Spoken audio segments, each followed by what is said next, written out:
welcome back to our 2-Minute Tuesdays with Trish and Pastor Dave. 2.5 minute, really. 2.5? Maybe no, two. Sometimes it's around 2. You know, we borrow. We average out 2 Yeah, minutes. we average to 120 2. Maybe not including our banter. Yeah, but the sometimes, banter's the fun but the part. banter's cool. Yeah, we like banter. 2 minute, two. All right, today's question is from Tom. Okay. Do you believe in a code in the book of Revelation? If so, how did you figure it out? Most churches don't teach much about this, so I wanted to hear what you're going to say. All right.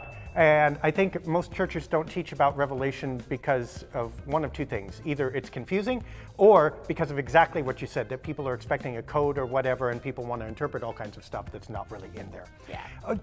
Does numerology or do numbers and certain other symbols in the book of Revelation have significance? Yes, they do. They absolutely did to the people of that time.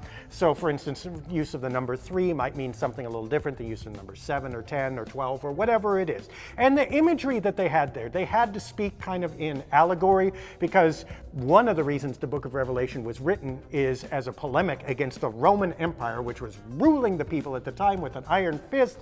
And if you said what you were going to say about them, what you really wanted to say, you wouldn't live long. So they used imagery and whatever to kind of draw connections between, you know, evil rulers and Rome and what have you. Yeah. That said, that does not mean that there's some cosmic Bible code in there to interpret, and if you know it, you have the secret knowledge.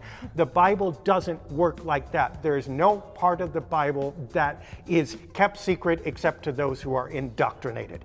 And anybody who's telling you that is trying to sell you something, not share grace, love, divine, whatever with you.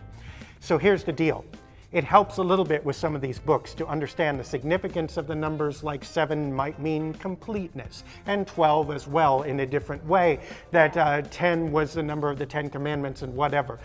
That helps, but it's not necessary. And you can read several different meanings out of any given piece of scripture without knowing those things. So abandon this idea of a secret code in Revelation or elsewhere, and instead study it with somebody who's had some knowledge or training and who is able to help you find significant meaning and connection to your own life without creating this secret book of knowledge that you have no access to, but they do.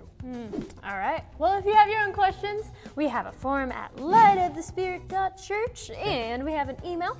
Pastor at sov-id.org.